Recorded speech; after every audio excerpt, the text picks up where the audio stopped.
Hey folks, Adam here and welcome to the GameX review of Seraph. This skill-based acrobatic shooter with auto-aim and slick movement is a big ol' heaping bowl of eye candy. I'm not kidding, this game is a virtual equivalent of crack for the eyes. You play as an entity named Seraph, skilled in the art of gun fu. What do you think I made that up? Swear to God, look at this. Look at that. Gun fu. Where was this in my local parish when I was growing up?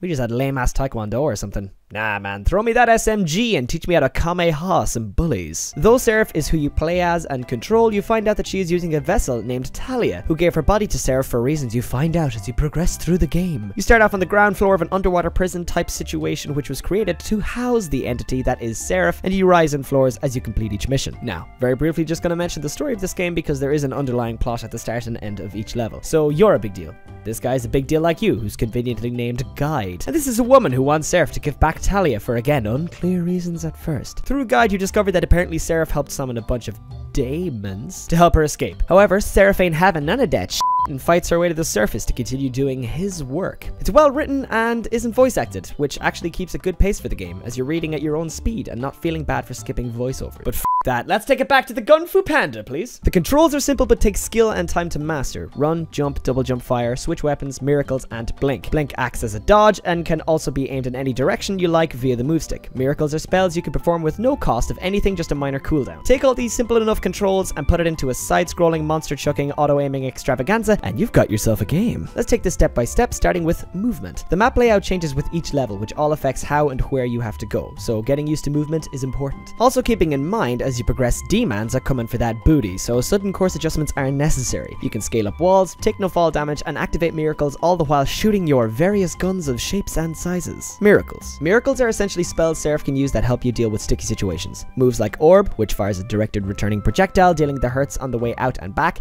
and Embrace, acting as a detonation spell if enemies stay in the circle from the start of cast to the end. These deal good amounts of damage and help clear, or at least moderately help with, a room full of targets. There's also a spell that's essentially an execute, which you need to use in order to stop mini-bosses and bigger bosses from regaining health or reviving. Also looks and feels just so f***ing right. Artillery. Being the gun fu waifu that she is, Seraph can efficiently operate a wide array of weaponry, each helping her balance the beautiful dance of DPS. By dual-wielding pistols, she can do that badass move males of all ages can only dream of, that being having both arms extended opposite directions while firing.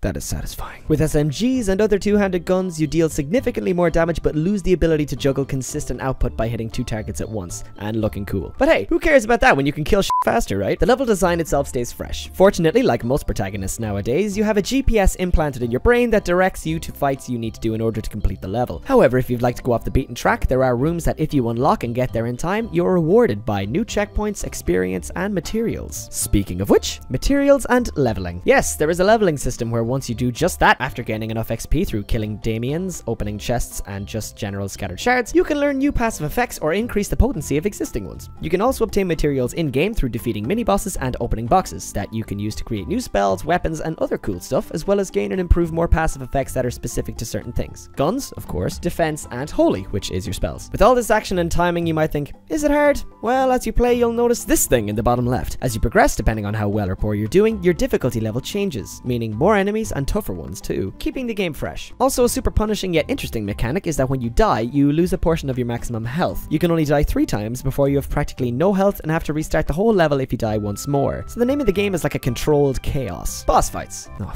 yeah, boss fights. Aside from the plot hyping the upcoming fights, the battle itself is just pretty, man. I mean, look at this. The bosses themselves control the flow of battle by switching up attack patterns and abilities, which keeps you on your toes while looking epic and shooting big guns and jumping a lot.